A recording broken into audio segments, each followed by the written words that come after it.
Why was everyone ignoring her at the briefing table? It wasn't open mockery, no one dared to laugh outright. It was subtler. The sideways glances, the soft snickers behind hydration bottles, the whisper of logistics major passed between younger soldiers who had never seen the color of fear outside a simulator. Major Anna Kovac sat quietly, spine straight, eyes forward. The light from the high-altitude sun poured through the reinforced windows of Fob Kestrel, catching the faint silver strands in her tightly bound hair. 53 years old, a name almost erased from the rosters of importance. To them, she was a relic, a placeholder in uniform. No one asked why she'd been sent to a forward base this remote. No one thought she belonged there. They were half right. Kestrel sat like a wound carved into the frozen spine of Tyan Ridge, a mountain fortress surrounded by silence and storms. Up here, the air was thin and cruel, and even the echoes came back tired. It was the kind of place you sent people when you didn't know what else to do with them. Anna understood that too well. She'd seen her orders. Reassignment, logistics oversight, forward supply division. No mention of combat, no command authority, no glory, just a quiet end to 25 years of service. She had no complaints, at least not out loud. The young ones, they laughed in that way soldiers do when they don't know better. Private Chan, Corporal Reyes, Sergeant Ballo, all teeth, nerves, and energy. They were the new army, born digital, raised on screens. They believed the war lived in data streams and drone feeds.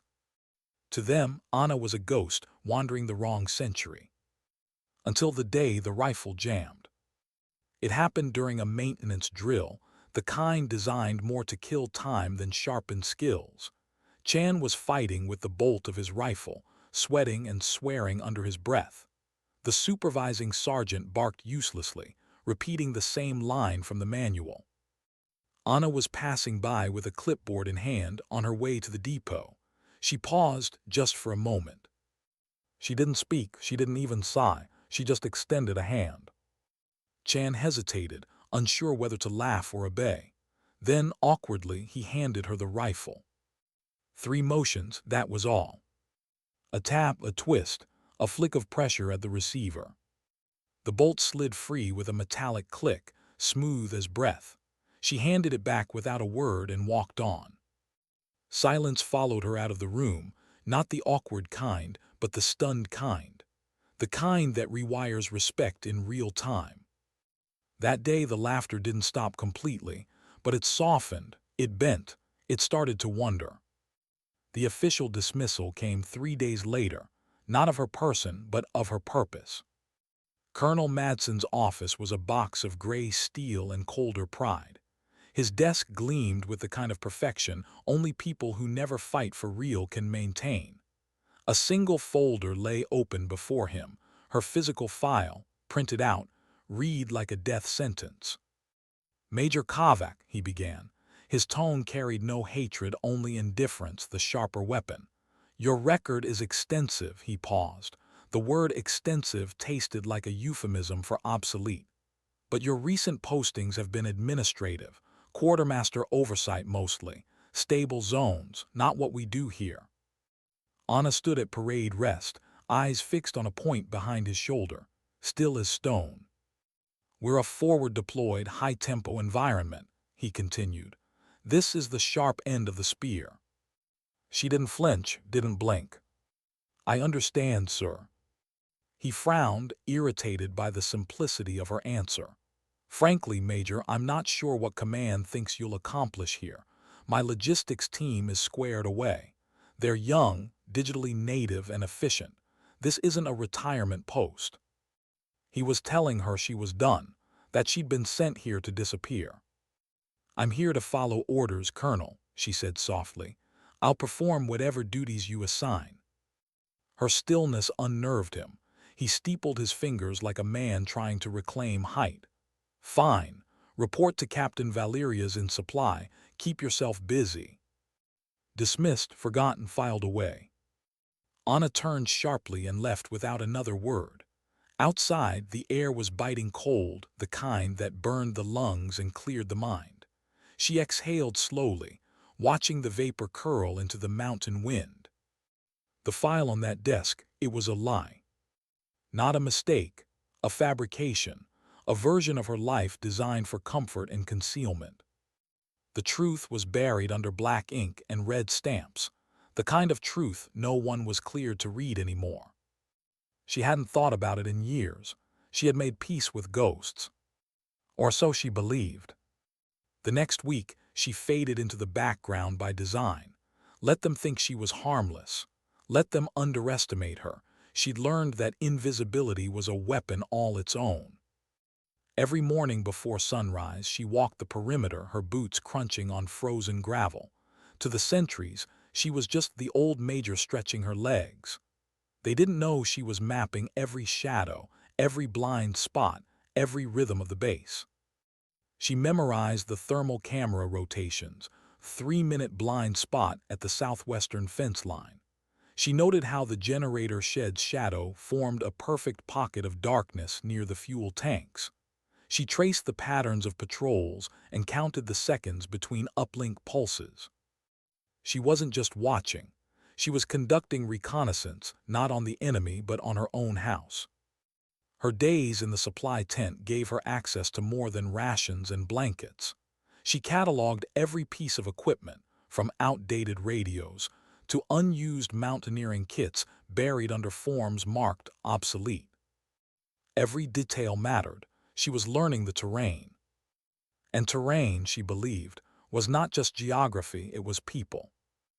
Ray's, the comms tech, brilliant but anxious, always biting his nails when the signal flickered. Sergeant Ballel, the kind of soldier whose authority came from competence, not rank. And Colonel Madsen, a man who led from a map, not from the ground. Rigid, efficient, predictable. Predictability was the first weakness she ever learned to exploit. She wasn't waiting for orders. She was waiting for pressure, because pressure always came. It started with a whisper of wind. Then the sky darkened, not gradually, but like someone dimmed the world.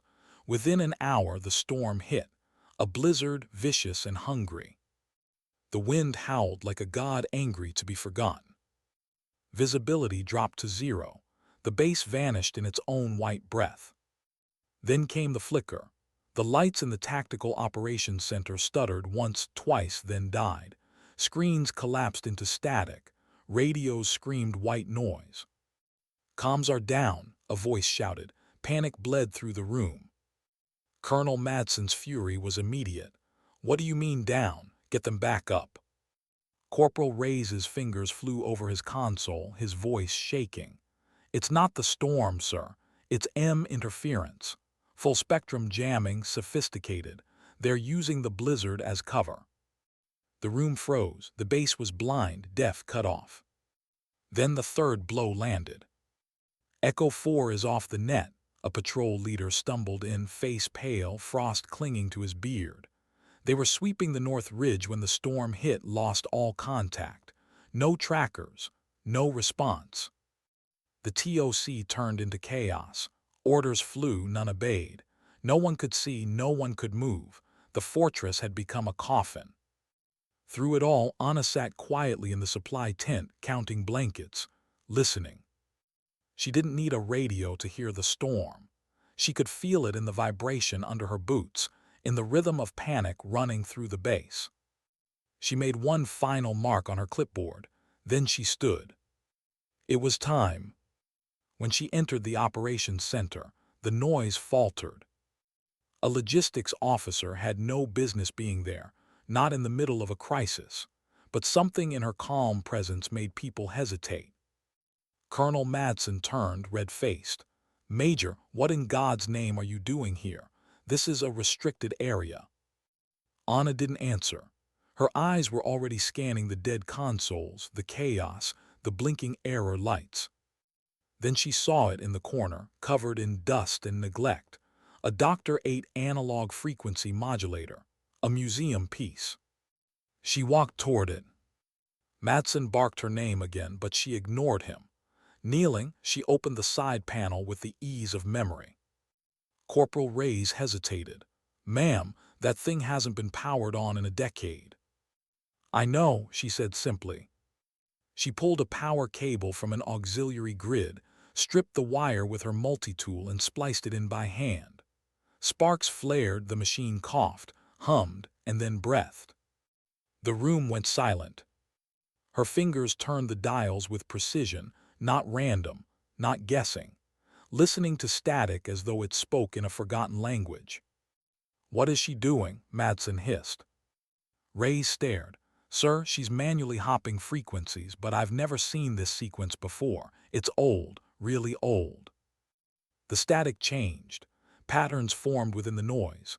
Then through the electronic scream of the storm, a voice emerged, faint, trembling, alive. "Repeat, this is Echo 4 pinned down.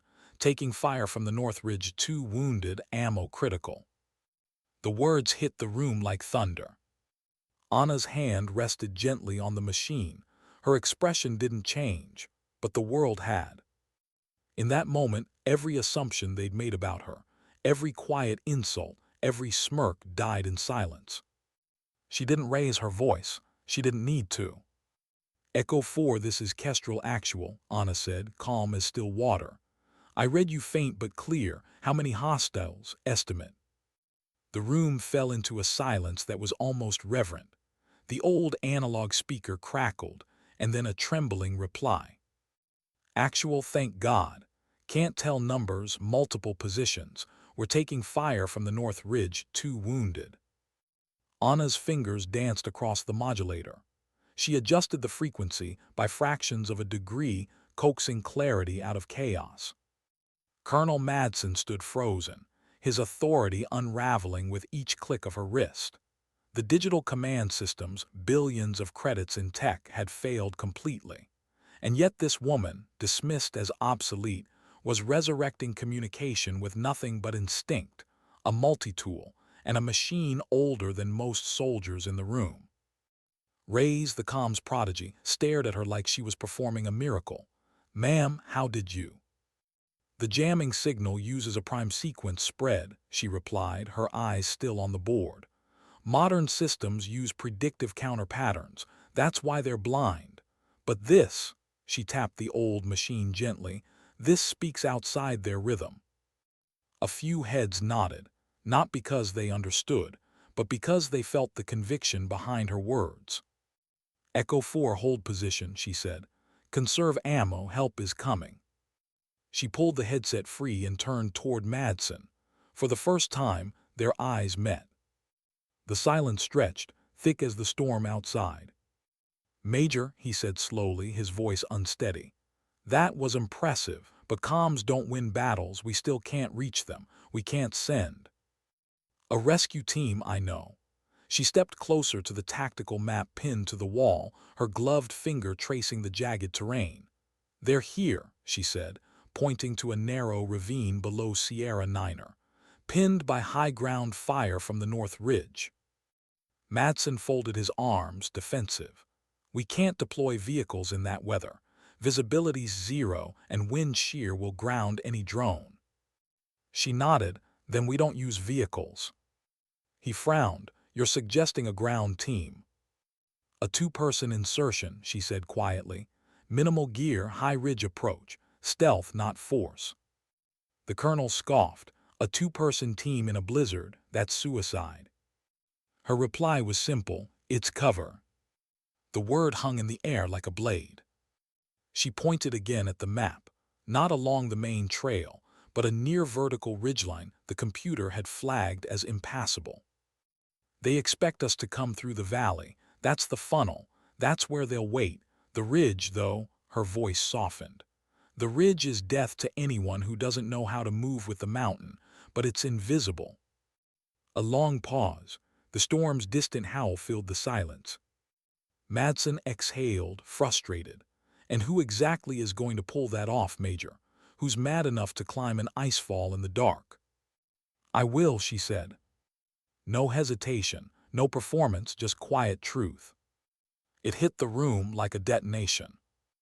Reyes turned, eyes wide. Sergeant Ballel, the squad leader who'd half dismissed her as a quiet file clerk, stared, caught between disbelief and something that felt uncomfortably close to respect.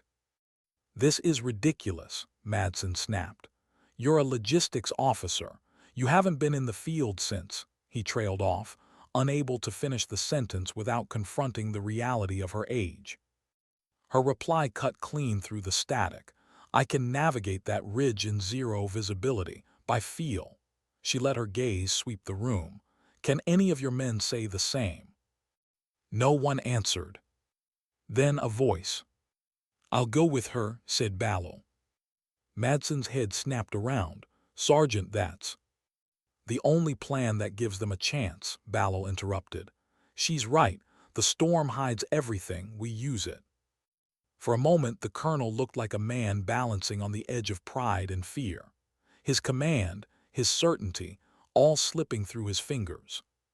He finally spat the words, "Fine, gear up your funeral." Anna just nodded. "We'll need climbing rigs, thermal suits, analog comms, and a direct line to this unit," she said, gesturing to the Dr. 8. "Keep it alive, Corporal. Don't let it die." Reyes nodded fast, eager, reverent. "Yes, ma'am." Anna turned. The storm outside roared like applause for ghosts. The medbay was white and humming. The smell of antiseptic clung to the air, clean, sterile, almost peaceful. As Anna and Bal prepared for the mission, their movements were methodical, not hurried. Bal double-checked ropes, anchors, and climbing hooks. Anna tested her rifle's action, the motion smooth and precise, like ritual. And then quietly the air shifted. A man stood at the far end of the room, tall, severe, his uniform bearing 3 stars. General Thorne. He'd been stranded on base during a surprise inspection when the storm cut off air access. Now he stood silently, watching them from behind the sterile glow. At first he was just curious, an old officer watching a major and an NCO gear up for what looked like a suicide run. But curiosity turned to stillness when Anna turned her back. To slip into her thermal gear, she had to remove her blouse. She did it quietly, with the casual modesty of a professional who had done this 1,000 times before. But what the general saw made the mug of coffee slip from his hand and shatter against the floor. No one else noticed. His breath caught, his pulse stopped cold. Her back a landscape of scars, pale and old, tracing the outline of pain long survived. But in their center something else, ink. A tattoo, not a soldier's whim, not art for vanity. It was deliberate, precise, terrifyingly familiar. A wolf's head inked in fine detail, its fur rendered in strokes so faint they seemed to move under the light. Its eyes haunting, intelligent, alive.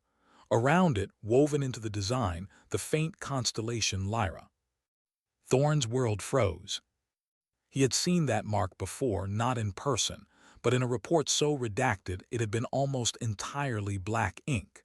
15 years ago. Eastern Sector border wars.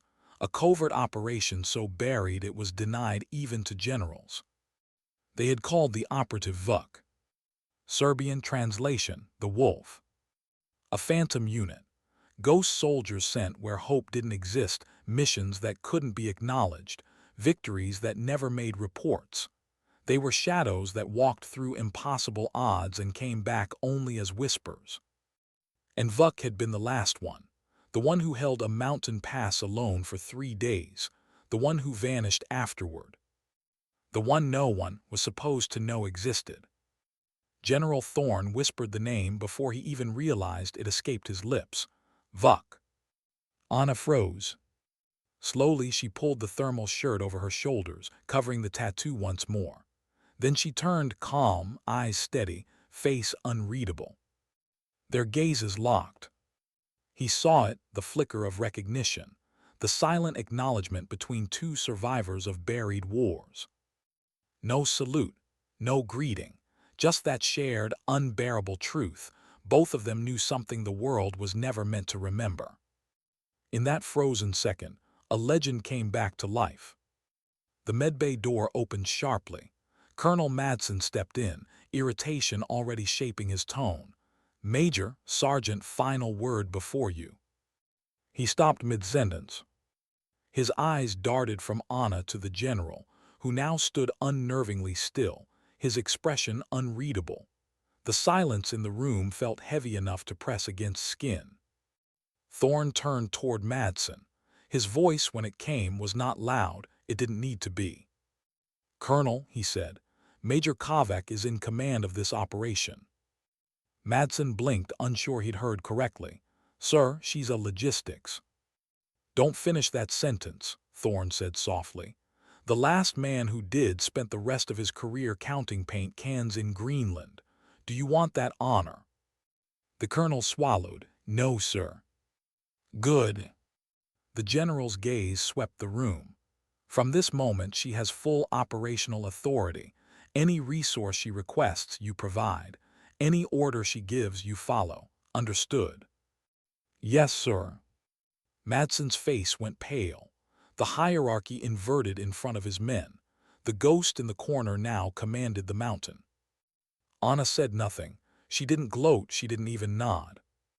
She simply adjusted the strap of her rifle and moved toward the door. Sergeant Ballot, watching the exchange, felt something shift deep inside, the last traces of doubt melting into something fierce and loyal. He wasn't following a desk officer anymore. He was following the wolf. Outside, the storm was waiting white, howling endless. Anna stepped into it first, her boots sinking into the powder. Bal followed. Behind them, the base lights faded into a faint, trembling glow swallowed by snow. They moved in silence, the wind their only witness. Every step was deliberate, every breath measured. The mountain tested them with ice, with gusts that threatened to peel skin from bone. Bal stumbled once, catching himself on a rock edge. "You've done this before," he shouted over the wind. Her reply came without turning, "Too many times." He laughed just once, the kind of laugh that hides all behind disbelief. "You really think we can make it?" "We don't think," she said, "we do." And for a moment he understood. She wasn't fearless, she was beyond fear. Hours passed. The base was gone, the storm endless. But Anna moved like someone guided not by sight, but by memory, every step falling exactly where it should, as if she could see the skeleton of the mountain beneath the snow. Bal realized something as he followed her. He wasn't just watching skill. He was watching instinct sharpened into something supernatural by years of silence and pain. This wasn't her first impossible climb. It was just the first one anyone had seen. When the ridge finally appeared, a sliver of shadow against the pale storm, she stopped. Below them, far below, flickers of light danced in the snow. Gunfire. Echo 4 was still alive, barely. Anna crouched, scanning through the scope, breath steady despite the cold slicing her lungs. "They're dug in," she murmured. "Machine gun right flank. Command position to the west." Bal exhaled fog. "That's suicide range." Her reply was soft. "Not for ghosts." Then she handed him 3 grenades. "On my mark, throw them east. Draw their eyes. When they turn, I take the gun." Before he could protest, she vanished. Not ran, vanished. One blink and the storm had swallowed her. Bal's pulse pounded. He counted to 60, threw the grenades, and the night exploded in muffled light. The enemy fire shifted instantly, attention drawn to the false attack. Then from the west, a single rifle crack, sharp, clean, final. The machine gun fell silent.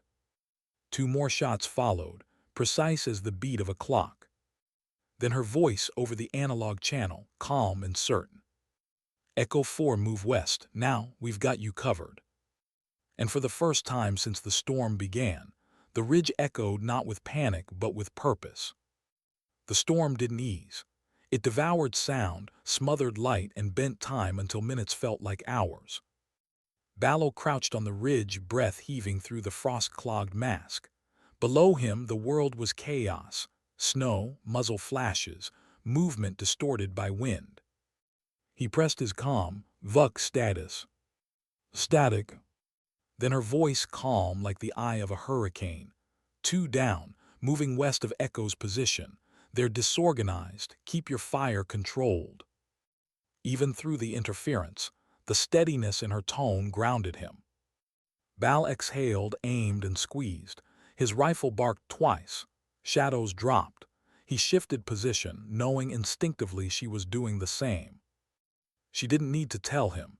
She didn't fight like anyone he'd ever seen. She fought like someone who had stopped waiting for permission a long time ago. The mountain howled in fury. The wind screamed around the ridge, flinging shards of ice into his face. But in that white void, the only sound that mattered was her voice, measured, unshaken, impossibly composed. Echo 4, move. Follow my line of fire. Below, faint shapes broke from cover, desperate, stumbling silhouettes clutching rifles and wounded comrades. The storm made them ghosts. Anna made them survivors. Bal spotted one go down, hit in the leg. He shifted his sightline. Before he could even take the shot, Anna's rifle cracked from somewhere unseen. The enemy that fired never got a second chance. He felt something then, something old, buried under the layers of cynicism that all soldiers grow. It wasn't hero worship. It wasn't awe. It was trust, pure and absolute. When the final bursts of gunfire faded into the endless wind, the mountain fell silent again. It took them almost an hour to descend. The snow was knee-deep, the terrain brutal, and exhaustion pressed on every breath. But the adrenaline kept them upright, the kind that burns clean, not wild. Bal reached the ravine first. The Echo survivors were huddled in a shallow ditch, two wounded, one barely conscious. The young lieutenant looked up at them, disbelief written across his frostbitten face. You made it," he said hoarsely. Anna didn't answer. She was already checking the wounded, her gloves slick with blood that turned black in the cold. "Pulse is weak," she muttered. "Shock setting in. We need heat and fluids now." Bal tore open his pack, handing her what he could. One of the privates stared at her, the major who had fixed rifles, sorted supplies, and walked the base like a ghost. "Ma'am, how did you find us?" Anna didn't look up. "You called for help." It was said so simply, it broke something in him. She looked up at Bal. "We move now." They improvised a stretcher out of rope and a thermal tarp. The wind bit like teeth, but Anna led the way, reading the terrain through the white nothingness. Bal followed, half dragging the wounded, half stumbling behind her footprints. Every step was agony, every breath hurt, but she never slowed. It was as if the mountain itself bent to her will, or maybe it remembered her. Hours later, just as the storm began to fracture into pale dawn, the perimeter lights of Fob Kestrel shimmered through the haze. The sight didn't bring relief, it brought silence. No one spoke as they trudged through the outer gate. The guards stared, 6 silhouettes emerging from the storm, led by a woman they, last seen counting blankets. Madsen was waiting in the operations yard, arms crossed, the lines of his face drawn tight with exhaustion. He opened his mouth, but nothing came out. Anna and Bal carried the stretcher past him without slowing. General Thorne stood by the medbay door, coat dusted with snow, eyes locked on her. He didn't speak either, just gave a single sharp nod. It wasn't an order, it was acknowledgement. Inside, the medics worked in silence, the survivors treated, the wounded stabilized. The chaos that had once ruled the base now moved under a new rhythm, hers. When it was done, Anna stripped her rifle in her quarters. Piece by piece, barrel, bolt, receiver, each motion was ritual and act of control. The oil's scent filled the small room. Bal appeared in the doorway, holding 2 mugs of steaming coffee. He placed one on her table and leaned against the frame. "Never seen anything like that," he said quietly. Anna didn't answer. She wiped down the rifle, hands steady. "You were in the Ghost of Lyra, weren't you?" he said finally. Her hands paused. "That's what the general called you, Vuk." She looked up slowly, her face unreadable. That name doesn't exist anymore. He nodded once, accepting that. Then, after a moment, you saved them. She reassembled the rifle, each metallic click like punctuation. No, we did. Bal smiled faintly. They'll remember this, you know. They won't, she said, and that's good. He didn't understand, not fully, but he respected the weight in her tone. She nodded toward the door. Get some rest, Sergeant. He hesitated, then saluted, not the crisp, formal kind. The quiet kind between soldiers who have been through the same hell. When he left, Anna sat alone again. The storm outside had died, leaving the peaks glowing in pale gold. She looked at the rifle, the mug of coffee, and the distant horizon. For a long time she didn't move. The official report went up that same morning.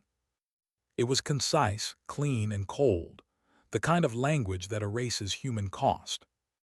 Blizzard conditions, enemy yield interference, contact reestablished via analog relay, rescue team retrieved 4 survivors, casualties, 2 KIA, 1 wounded. No mention of who led the mission. No reference to analog systems, or to the woman who had turned an obsolete base into a battlefield orchestra. Command didn't like anomalies, they liked boxes checked. But the base knew. Whispers moved through the mess hall, through the barracks, through the night shift. Not loud, not gossipy, reverent. She found them in the storm. She talked through static like it was nothing. She walked into hell and came back with ghosts. They stopped calling her the old major. They started calling her the wolf, quietly, respectfully, never to her face. And she never acknowledged it. She didn't need to. Respect that has to be spoken isn't real. That evening, General Thorne summoned her to his temporary quarters. He was seated at a metal desk, a single lamp casting a circle of gold in the dimness. Outside, the wind had softened into a whisper. When she entered, he didn't stand. He just looked at her for a long time, as if trying to reconcile the legend with the human before him. "You shouldn't be here," he said at last. "You were buried, officially dead." Anna's expression didn't change, officially. He leaned back, exhaling through his nose. "You could have stayed hidden. You could have let them underestimate you until your pension came through. Why step back into it?"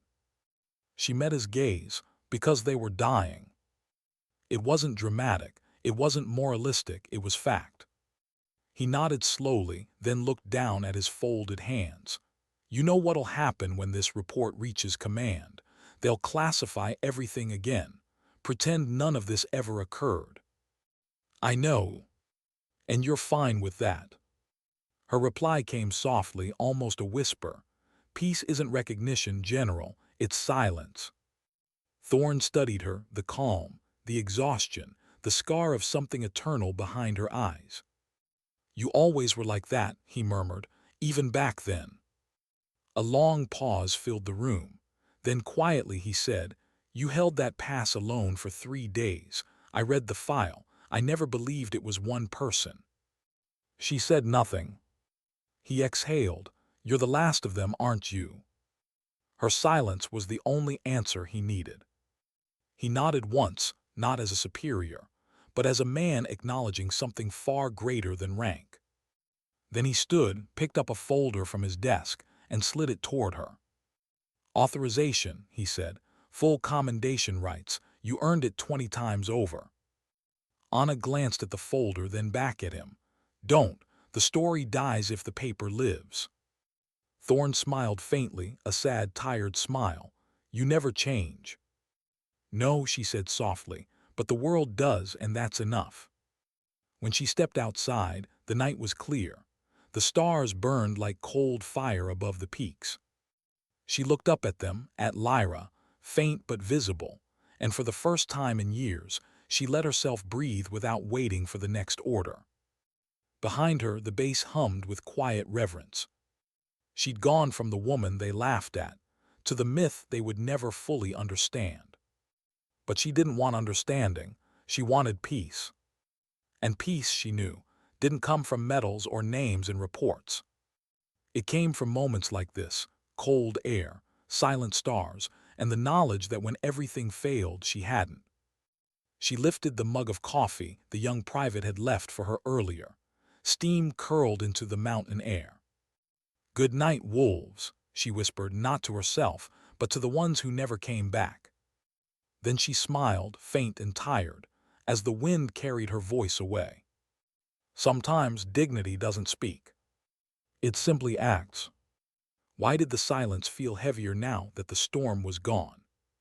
For days the sky stayed clear, painfully clear.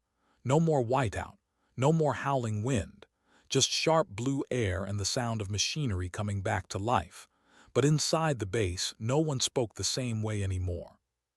The laughter that used to echo in the mess hall was softer now, unsure of itself, almost guilty.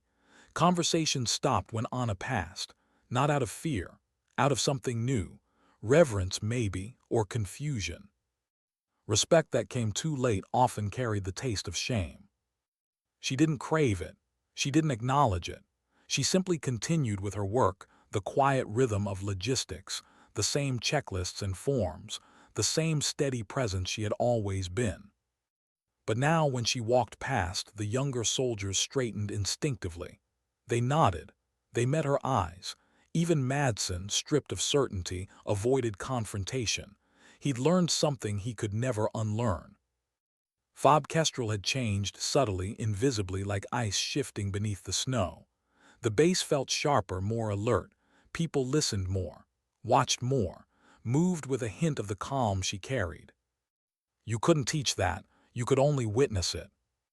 3 days after the rescue, the command network was restored. The digital systems flickered back to life, comms stabilized, and satellites once again painted clean blue maps across the TOC screens. The data didn't show what had happened. It couldn't. There was no algorithm for fear, no code for instinct, no metric for the quiet resolve of one soldier walking into a storm because no one else could. Colonel Madsen filed his after-action report with all the precision he had left.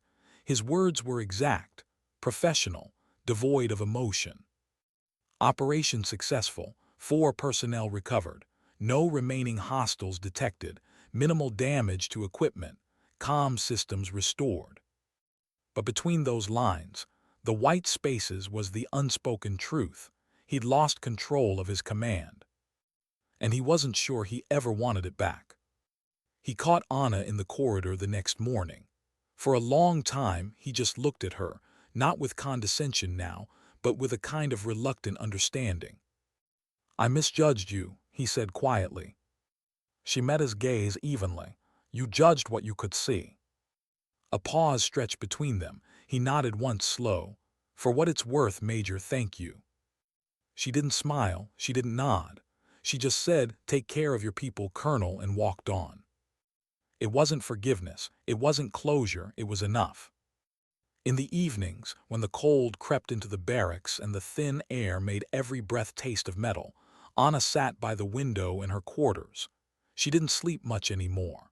The mind that survived too many winters didn't rest easily.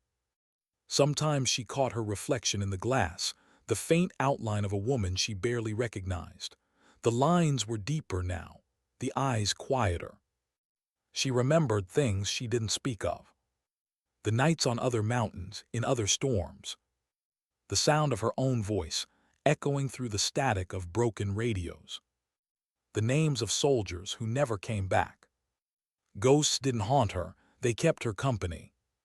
A soft knock came on her door. "Come in," she said without turning. It was Private Chan, the same young soldier whose rifle she'd fixed on her first day. He stood awkwardly, shifting his weight.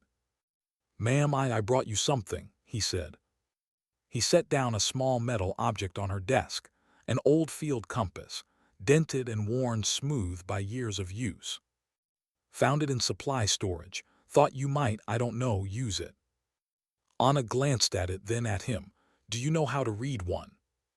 He blinked. Not really, ma'am. We use digital nav." She nodded, unsurprised. She picked it up, flipped it open, and placed it in his hand. "Then keep it. You'll need it more than I will."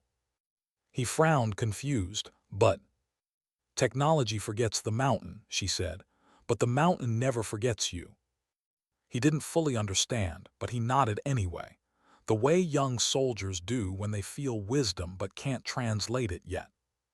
Thank you, ma'am, he said softly. When he left, Anna smiled faintly, the smallest smile, the kind that only reaches the eyes for a heartbeat. The days grew colder again, but different. The base was awake now. The drills were tighter, the routines sharper. Ray stopped biting his nails. Bal led his men with a quiet confidence he hadn't known he had before. And every now and then, when comms flickered or systems faltered, they didn't panic. They remembered the woman who'd pulled a voice out of a blizzard with her bare hands. They remembered that sometimes the old ways still mattered. One evening, Bal found her in the mess hall. She sat alone at a corner table, her tray untouched, eyes distant. He sat opposite her without asking. Command, talking about giving you a commendation, he said. Thorn, pushing it personally. Anna didn't look up. He shouldn't. Bal frowned. You saved 6 people. I did my job. He leaned forward slightly. You did more than that. Finally, she looked at him. Do you know what commendations do, Sergeant? He shook his head slowly. They make people remember the story wrong, she said. They make it clean, they make it pretty, and war is neither. Bal fell silent, the weight of her words settling in his chest. He wanted to argue, to tell her she deserved recognition, but he didn't. He realized she didn't want to be remembered for what she'd done. She wanted the people she saved to live enough lives to forget her. General Thorn left the base 2 days later when the weather cleared. Before boarding the evac chopper, he found her near the perimeter fence, looking out at the peaks. You're staying, he said. She nodded once, for a while. Command wants you back, he said. There's talk of reactivation. I'm not a weapon anymore, General. Thorn studied her, then nodded. Maybe not, but the world still builds monsters, and sometimes it needs the ones that know how to hunt them. Her eyes drifted toward the horizon, the sun bleeding through the cold clouds. I've done enough hunting, she said softly. He smiled, but it wasn't amused. You always say that. He extended his hand. She didn't shake it. She saluted, simple, precise, and utterly formal. Thorn returned it with a rare gravity.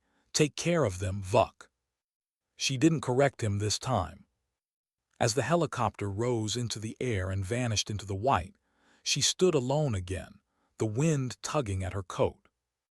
In the distance, the peaks shimmered like blades under the dying light. Weeks passed, the mountain stayed merciless. There were still drills, still patrols, still tension, but there was also change. Subtle, invisible change. Fob Kestrel had begun to move differently, not just with precision but with humility. The younger soldiers listened more. They spoke less. And Anna, she began teaching, though no one ever called it that. She'd appear beside Ray's at the comms console, showing him how to bypass a digital relay manually. She'd stand behind Chan at the range, adjusting his stance without a word. She'd walk the perimeter with Bal, her gaze tracing invisible lines only she could see, and he'd follow her eyes, learning how to read the terrain instead of the tablet. She never raised her voice. She never said, watch and learn. She simply moved and they followed. One evening, Bal caught her by the fence again, the wind sharp with snow. You ever think about leaving? He asked. She didn't look at him. Every day. Then why don't you? Because the ghosts don't know where to go, she said quietly, and someone has to keep watch. He didn't reply. There was nothing to say. They stood in silence, 2 figures framed by an infinite white world. The stars began to emerge one by one, cold, patient witnesses. Later that night, the base alarms blared. It wasn't an attack, not yet. It was a warning movement on the ridge, thermal anomalies, possible enemy scouts. Madsen rushed to the TOC, barking orders, but the younger soldiers didn't panic this time. They looked to Anna. She was already there, calm, centered, eyes on the analog board she'd never let them discard. "Movement patterns too tight," she said after a moment. "That's not recon, that's testing the perimeter, measuring response time." Madsen turned to her. "What do you suggest?" She didn't answer immediately. She just watched the screen flicker with faint red blips. Then she said, "We do nothing." He blinked. "Nothing. They want to see us react. Let them think we didn't notice." The colonel hesitated, then nodded slowly. He didn't argue this time. The base stayed silent. The patrols held their positions. The sensors blinked. And just before dawn, the red dots vanished. No firefight, no chaos, no panic. Just silence, the kind born from trust. The sun rose pale and weak over the ridge, throwing light across the frost-coated compound. Anna watched from her window, her reflection merging with the glass. She wasn't sure what the next storm would bring. Maybe another blizzard, maybe another war. But she knew one thing: they were ready now. Not because of her, but because they had learned what she'd always known, that courage isn't noise and leadership isn't rank. It's the ability to be calm when the world collapses around you. The ability to listen to silence and hear everything. In the distance, the peaks glowed again, white, eternal, untamed. Anna Kovac sipped her coffee, the steam rising into the thin air. Her eyes softened, and for the first time in a long time, she whispered something, so faint it was almost carried away before it left her lips. "Rest easy, wolves." The ghost had found peace, and so had she. Why did the quiet days feel harder than the storm? Because in the silence, memory spoke. And memory never lied. Weeks had passed since the ridge.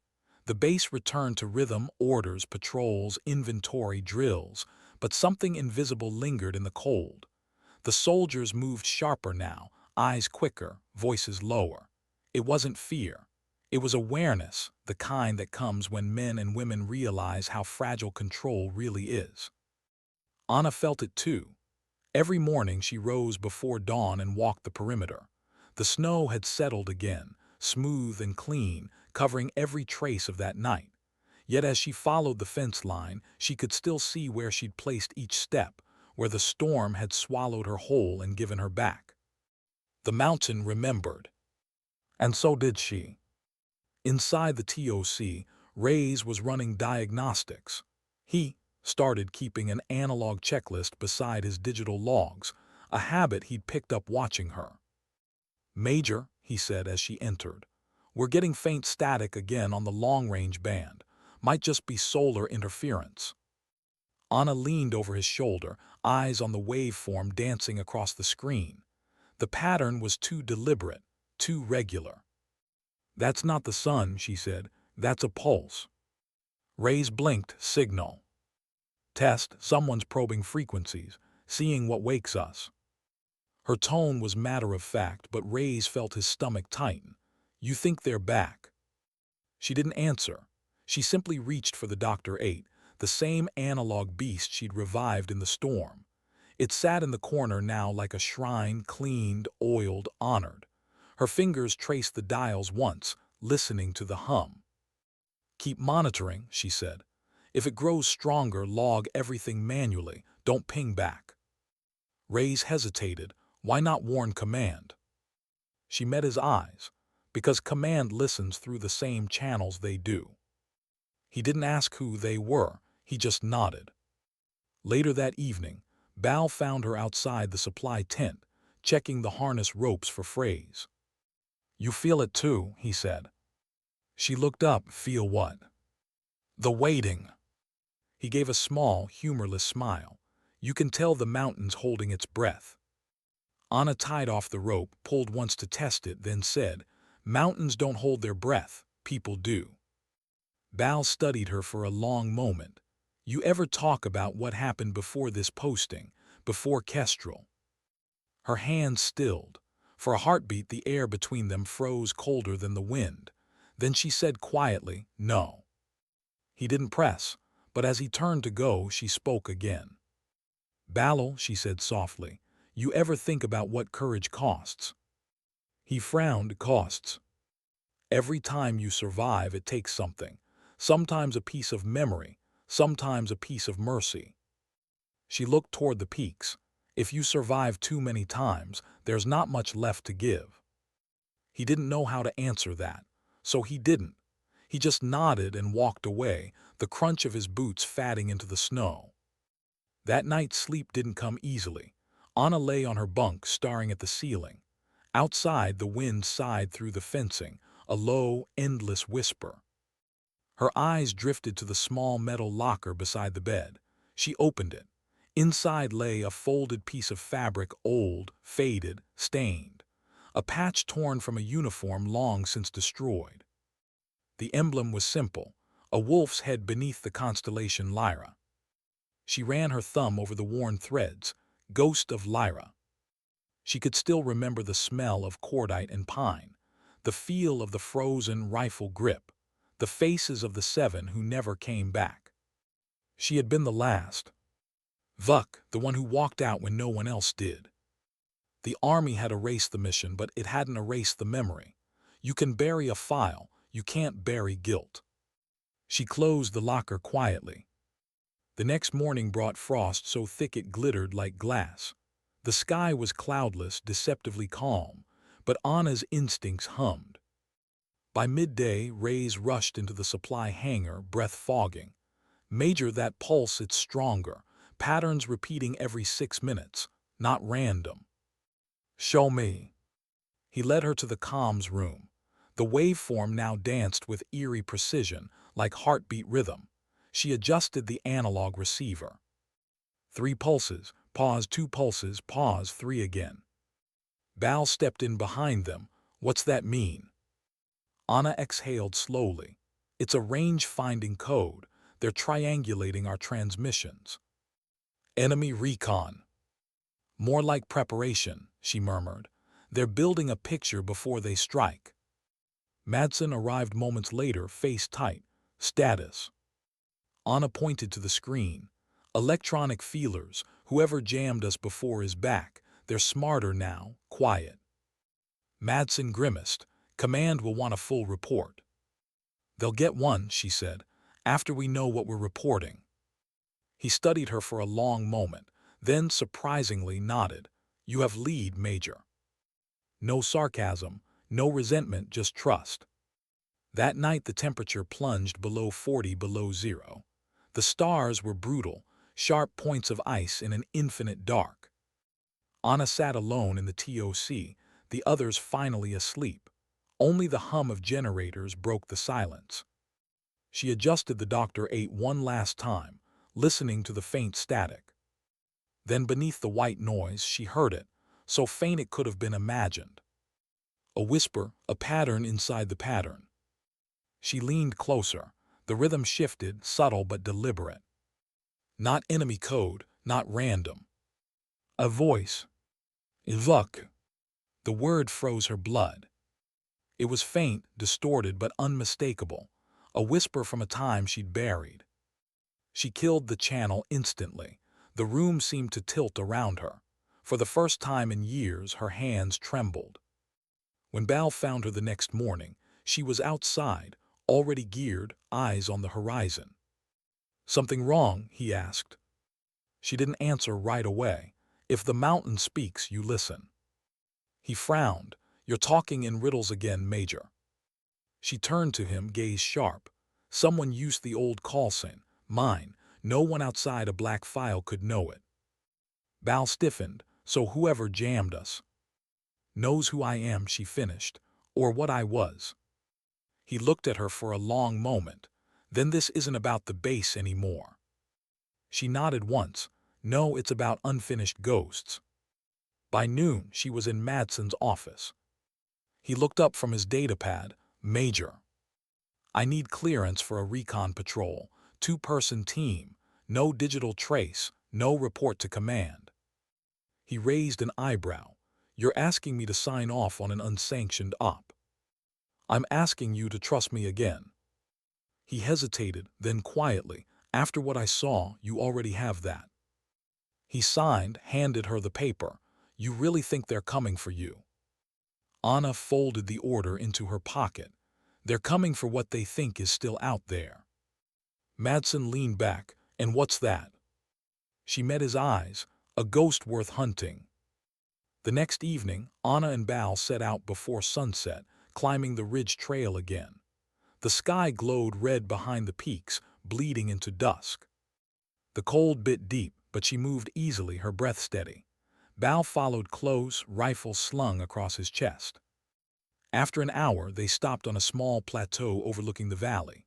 From here, they could see faint flickers far below, tiny, organized, methodical. "Campfires," Bal said, "too steady for random drifters." Anna lifted her scope. "Not campfires, beacon flares. They're marking grid points, mapping the perimeter." "How many?" "4 groups, maybe more. Low-tech, smart, using the terrain." He glanced at her. "What do we do?" She lowered the scope. "We wait." They crouched in silence as the night deepened. The wind carried fragments of distant conversation in a language Bal didn't recognize. Anna did. She'd heard it before, in the old wars no one admitted happened. The same accent, the same clipped cadence of mercenaries trained by the ghosts of governments. She whispered, "Same operators from Tyan sector. They never stopped. They just changed names." Bal exhaled slowly. "They came for revenge." "For closure," she said. "Some debts don't expire." He looked at her, and for the first time he saw something behind her calm, something darker. Not fear, not anger, memory. "Major, what did you do back then?" Her eyes stayed on the ridge. "I survived." The wind howled harder. Snow began to fall again, thin at first, then thickening. Bal checked his watch. "We can't stay long." She nodded. "1 more minute." Through the falling snow, a new shape appeared, a dark figure moving up the slope, separate from the others. Lone scout, efficient, intentional. Anna watched him through the scope. The figure paused, scanned the horizon, adjusted something on his wrist, then looked directly toward them. Her pulse slowed. "They know." Bal's hand went to his rifle. "Orders." "Not yet." The scout knelt, planting a device in the snow. A faint red light blinked once, twice. Anna recognized it instantly. "Tracker beacon," she whispered. "They're fixing coordinates for a strike." Bal cursed under his breath. "Then we." Before he finished, she fired once. The crack split the air. The figure dropped silently. Snow swallowed the sound almost instantly. Anna lowered the rifle, eyes still on the valley. "Now," she said, "we move." They erased the prints behind them as they descended, the wind helping them cover the trail. By the time they returned to the base, the storm was rising again, just like before. Inside the TOC, she placed the recovered beacon on Madsen's desk. He stared at it. "What is that?" "Proof," she said. "They're coming." He swallowed. "For you." "For all of us." Madsen looked at her, really looked at her. "Then what do we do?" Anna's gaze was steady, unblinking. "We prepare the way ghosts do." That night, the alarm lights glowed faint red through the storm haze. Kestrel stood awake, waiting, listening. And somewhere in the distance, through the swirling dark, unseen eyes watched back. Anna Kovac sat beside the old analog console, head bowed, fingers brushing the dials. She whispered into the static, voice calm, low, resolute. "Come if you must, the mountain's still hungry." Outside, thunder rolled, not from the sky but from engines. The past was coming home. How long can a ghost outrun its own legend? The storm was back, violent, bitter, and alive. Wind screamed across the ridge like something ancient remembering its hunger.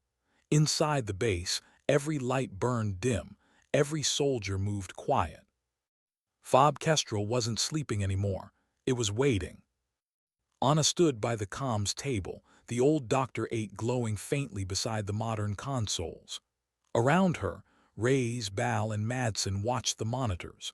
Red blips shimmered and vanished in static. Movement confirmed along the south ridge, Reyes said. Small groups, disciplined spacing. They're probing defenses. Anna's eyes didn't move from the screen. They'll hit the blind spots first, testing range response times. Madsen's jaw tightened. We've doubled patrols. You said they'd come. Now what? Now we make them believe what they see, she replied softly. Bal frowned, meaning. She turned, eyes glinting under the emergency lights. Meaning we let them think they're still ahead. The colonel exhaled sharply. You want to bait them. Anna looked at him, not defiant, not challenging. Calm. No, Colonel, I want them to step into a story I already know the ending of. Hours later, the snow thickened to near blindness. The wind clawed at metal and flesh alike. Out on the perimeter, soldiers huddled behind barricades, visibility near zero. Inside the TOC, Reyes struggled with the interference on the feed. We're losing visual on the east sector. Let it go, Anna said quietly. They'll use that cover to move. That's what they think they want. Bal watched her with growing awe. Every instruction she gave sounded like instinct, not planning. It wasn't guesswork, it was memory wearing a new face. The storm outside was no different than the one 15 years ago. She knew this pattern, the rhythm of snow and silence before blood. The first contact came at 2:30. Gunfire cracked through the blizzard, faint, distant, smothered by the wind. The perimeter alarms flared red. Contact south fence, a voice shouted through static. Madsen moved toward the board, barking orders. All units converge on. Negative, Anna cut in sharply. They're fainting. Madsen turned, bristling. You don't know that. Her voice dropped. Yes, I do. Bal had already moved to the window, scanning through the blizzard with night optics. He saw shadows, fast, low, coordinated, moving across the perimeter line. But their spacing was wrong. Major's right, he said. Too wide for an assault team. They're testing sensors. Then where's the real hit? Madsen demanded. Anna turned toward the west wall, toward the generator shed she'd memorized weeks ago. There. She didn't shout, she just started moving. Bal followed instantly. Madsen hesitated, torn between protocol and instinct, and then swore under his breath, grabbing his rifle. Reyes, you're in charge until I'm back. Keep the line open. The night outside was madness. Wind tore at their faces, snow blinding every step. The floodlights barely cut through the white haze. They reached the west sector, just as the first explosion hit. The generator shed erupted in a plume of flame and shrapnel. The ground shook. Bal dove for cover, dragging Madsen behind a stack of fuel drums. Incoming. Anna didn't dive, she didn't flinch. She moved forward, eyes scanning the wreckage through the smoke. 3 silhouettes advanced through the snow, fast, methodical, suppressed weapons in hand. Their aim was perfect, professional. Mercenaries. Trained ones. Anna raised her rifle, 3 controlled shots. The first fell. The second hesitated, fired blind, then collapsed. The third froze, trying to locate her position through the storm. She moved before he could. A single, silent step left, and a final round dropped him. Clear, Bal called, breathing hard. Clear. Madsen looked at her like he was seeing something mythic. You didn't even. How did you? She reloaded calmly. You don't fight the storm, she said. You move with it. Then, without looking back, this was just the start. They'll come harder now. Back inside, Reyes' voice broke through the comms. Major, multiple signals inbound from the northern ridge. I count at least 12 heat signatures. 12, Madsen repeated. Anna shook her head. Not 12, that's the lead wave. There'll be double behind it. She stepped to the map table, traced a line with her gloved hand. They'll try to flank around the comms tower and use the canyon for cover. Bal frowned. We can't hold that line with our current numbers. We don't hold it, she said. We break it. Reyes blinked. How? Anna turned to him, eyes steady. By making the mountain fight for us. An hour later, she and Bal were on the northern ridge, wind screaming in their ears. The slope dropped sharply below, a sheer cliff of ice and rock. Bal checked his harness nervously. Remind me again why we're up here instead of, I don't know, anywhere safer. Because, Anna said, anchoring a charge in the snow, this ridge is hollow. He stared at her. Hollow. Subsurface ice pockets, weak points. A few well-placed charges will make the slope collapse. The moment they start climbing, it'll take them with it. Bal shook his head in disbelief. You learned that walking the perimeter, didn't you? I told you, logistics has its uses. She armed the final detonator and handed him the remote. When I say trigger it, not before. Then she shouldered her rifle. They'll be here in minutes. Through the howling dark, faint lights appeared, helmet beams cutting ghostly paths through the snow. The attackers were efficient, their formation perfect. Bal whispered, they look like us. They used to be, Anna said quietly. As the first figures began climbing the ridge, she aimed through the scope, waiting. Her breath slowed, her pulse steadied. Then she saw it, the emblem on one of their packs. A wolf faded gray. Her stomach clenched. That wasn't coincidence. That was memory resurrected. Her finger hesitated on the trigger. Major, Bal's voice crackled. She didn't answer. The wind swallowed her silence. Finally she exhaled, fire. Bal pressed the detonator. The mountain answered. The explosion was deep, muffled, and monstrous. The ridge groaned, then tore itself apart. Snow and rock cascaded down, engulfing everything below. The echoes rolled across the valley like thunder. Bal lowered the remote slowly. Dear God. Anna didn't move. She watched the avalanche swallow the attackers, faceless, nameless, and disappear into silence.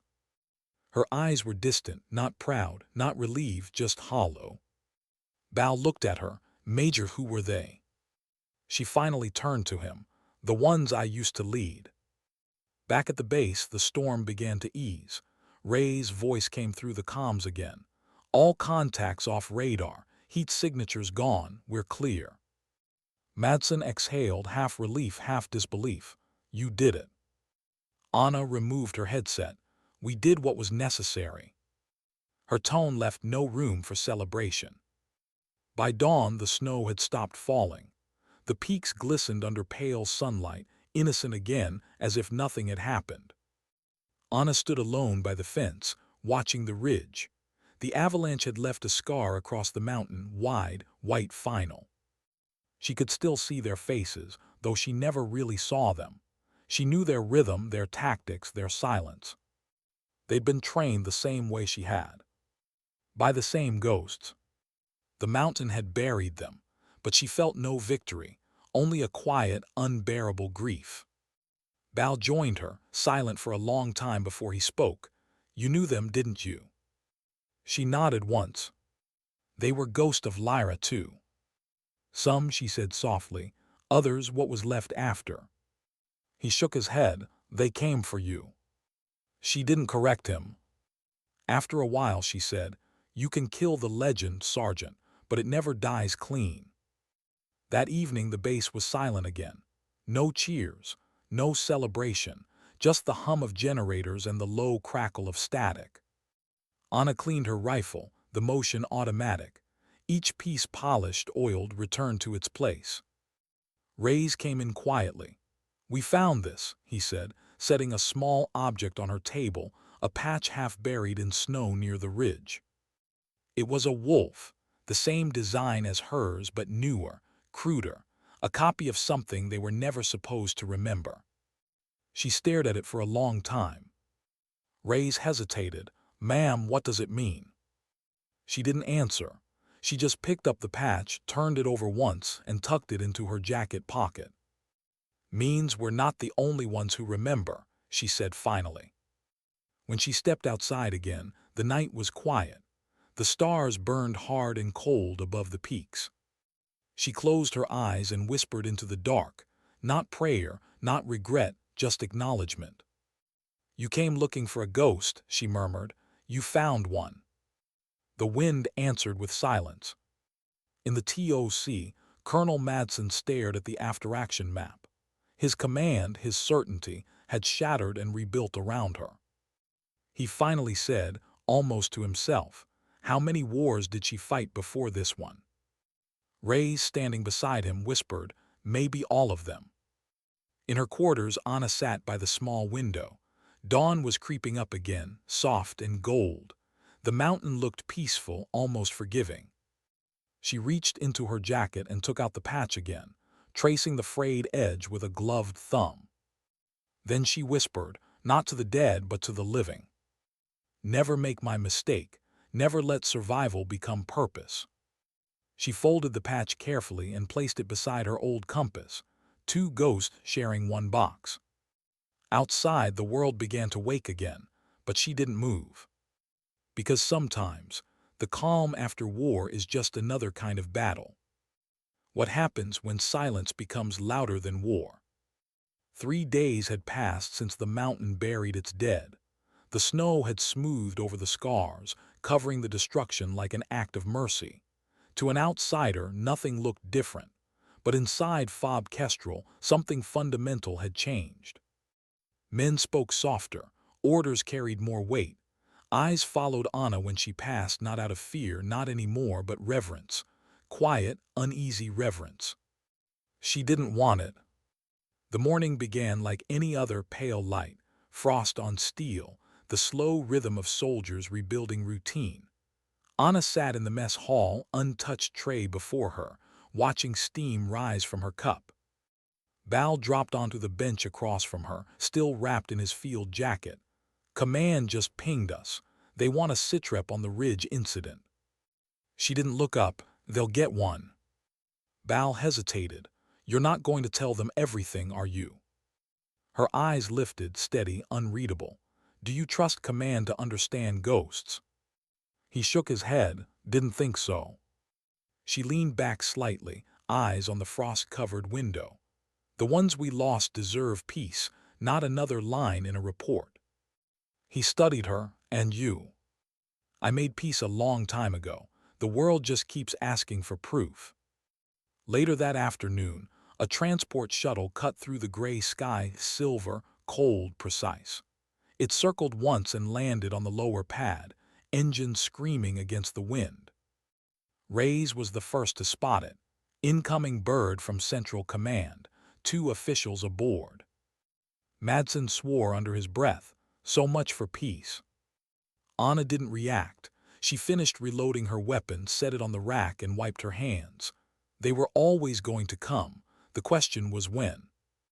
Madsen turned toward her. And what do I tell them? Tell them the truth, she said, walking past him. Then watch what they do with it. The officers stepped off the ramp like men arriving for judgment. Their coats were immaculate, faces cold and tight. One was Colonel Marin, tall, pale, surgical in manner. The other, a younger major with a tablet already in hand. Madsen met them halfway. Sirs, Fob Kestrel reporting operational.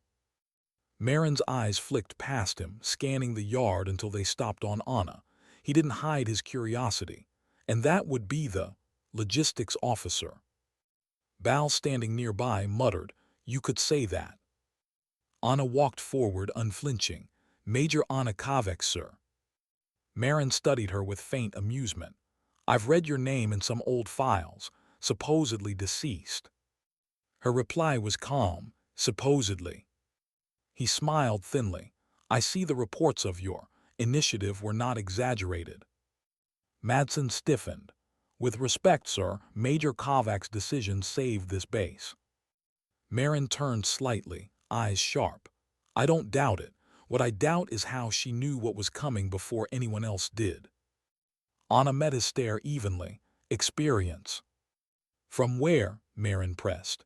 No current officer would have recognized those tactics, not without classified clearance. The silence that followed stretched like wire. Finally, she said, "Some things aren't in the files, Colonel." The debrief lasted hours. They asked the same questions in circles. How many enemies? What kind of equipment? What exact sequence of defense measures? She answered cleanly, never giving more than what mattered. Bal and Madsen stood by her side the entire time, silent witnesses to the weight of what wasn't being said. By the time it ended, Marin looked frustrated. He closed his datapad with a sharp snap. "Very well, Major. We'll relay our findings to Central. Until then, you're to remain confined to base." "Understood," she said. As they turned to leave, Marin paused by the door. "One more thing." He gestured toward her shoulder, where the edge of her sleeve had shifted slightly, revealing a faint line of ink beneath the fabric. "That mark," he said, "that's not regulation. Mind explaining it?" Anna's voice was low. "You wouldn't believe me if I did." Marin smirked. "Try me." She rolled up the sleeve slowly. The tattoo was simple, a wolf beneath the constellation Lyra. Marin froze. For a moment the professional mask cracked. His lips parted but no sound came. Bal saw it too, the flicker of recognition, the ghost of fear. When Marin finally spoke, his tone had changed. "You were with them." Anna said nothing. "You were Ghost of Lyra," he whispered. "That project was erased. You're—" She interrupted softly. "A soldier who stayed alive when I shouldn't have." Marin looked at her as if he were staring at something long buried. Then, quietly, "They'll want you back." Her reply came like a blade drawn in silence. "They can't have me." That night the storm returned, soft, hesitant, like a memory testing the door.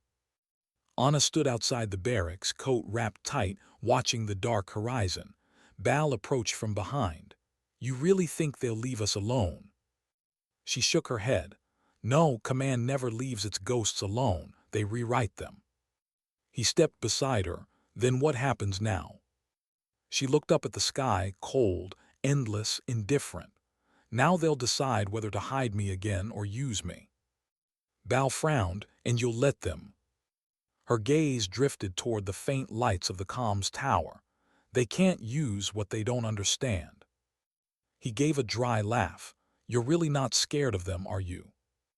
"I'm scared of forgetting who I am," she said softly. "That's what they want most." Inside the command tent, Marin paced like a man fighting shadows. His aide hovered nearby. "Sir, what's the issue?" Marin stopped, eyes distant. "She shouldn't exist. I was a lieutenant when Lyra went dark. They told us the whole unit died in the blizzard. The Ghost program was dissolved. All files sealed under Experimental Clause 7B. The aide hesitated. "Maybe she's just a survivor." "No," Marin snapped. "She's something they buried for a reason." He lowered his voice. "If she's alive, then the others might be too, and if that's true—" He didn't finish the sentence. Some truths didn't need to be said aloud. At dawn, Madsen called an emergency meeting. "Command's transmitting an inspection order," he said grimly.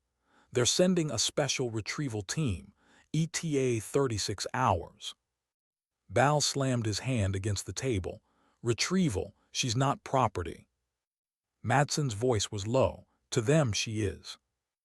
Anna listened quietly, then said, "Then we make a choice." Madsen looked at her. "Which is?" "Stay and obey," she said, "or disappear before they come." Bal stared at her. "You're thinking of leaving." She gave a faint smile. "I was never supposed to exist here anyway." That evening she walked the perimeter one last time. The mountain was still, wrapped in white and silence. She paused by the northern fence, the one that had faced the avalanche. Snow drifted softly against the wire. Bal followed at a distance. "You could run, but where would you go?" She looked at him. "There's always another ridge, another storm, another base that needs fixing before it falls." He shook his head. "You're not just running from them, you're running from peace." Her lips curved faintly. Peace doesn't run this deep, Sergeant. When the night fell fully, she returned to her quarters. The small metal locker was already open. Inside, her pack was half full, compass, rifle parts, the patch. She reached for the compass, then paused as a knock came at the door. It was Madsen. His expression was conflicted. "You really plan to vanish again?" She nodded once. He stepped inside, closed the door quietly. "You could stay. I'd cover for you." She looked at him, a long, quiet gaze. "You can't protect a ghost, Colonel. Only remember her." He swallowed hard. "Then at least tell me why that tattoo. Why keep it if it brings them back?" She hesitated, then said, "Because it's not theirs, it's ours." Madsen frowned. "Ours." She touched the mark lightly, voice barely above a whisper. "For every soldier who followed an order they didn't believe in and didn't come back to question it." He stood silent for a moment, then quietly, "God help you, Kavek." She smiled faintly. "He already did. He made me stubborn."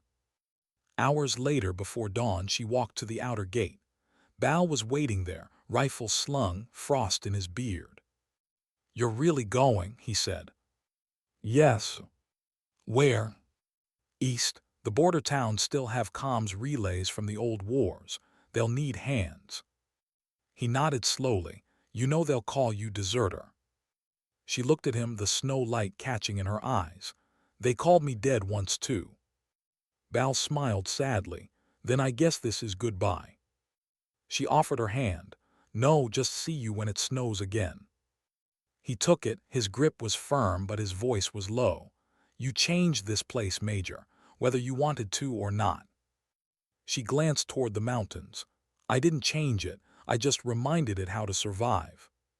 Then she turned, walking into the pale dawn. Each step silent, each footprint fading behind her until there were none.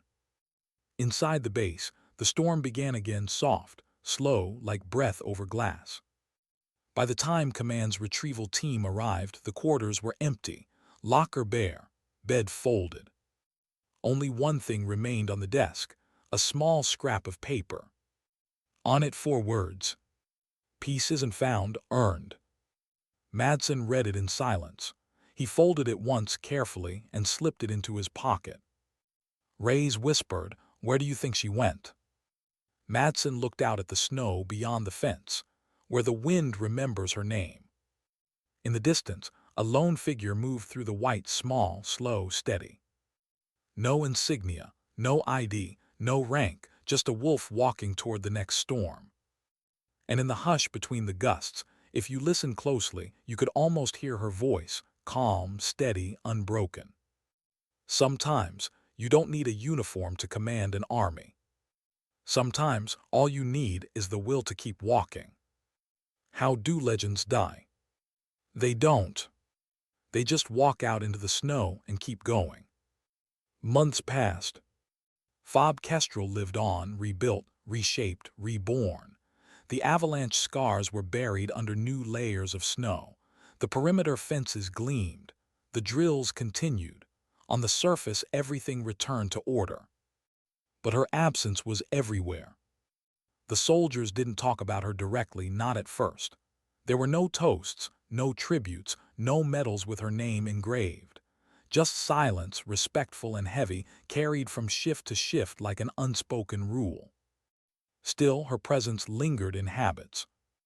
Someone double-checked analog backups before every storm. Someone began marking coordinates by hand, instead of relying solely on drones. Someone, always someone, brewed a mug of coffee and left it by the northern window every morning. No one touched it, no one drank it, but it was always warm, always waiting. The wolf's coffee, they called it quietly. Colonel Madsen found himself standing there most mornings, hands behind his back, watching the steam rise and vanish. Reyes joined him once, holding a new report. "Sir," he said carefully, "Command's shutting down our section, transferring personnel to the lowland bases. They're saying Kestrel's no longer strategic." Madsen didn't answer at first. He just looked out at the mountain, where the wind carved new lines each day. Maybe they're right, he said finally. Maybe the world doesn't need places like this anymore. Reyes hesitated. And if she comes back? Madsen smiled faintly. Then she'll find us somewhere else. People like her don't stop walking. They just change the road. News travels strangely in the military. Faster than bullets, slower than truth. Months later, in another outpost far to the east, a rusted checkpoint near the border, a rumor surfaced. A woman in an unmarked coat had helped repair a sabotaged transmitter during a storm.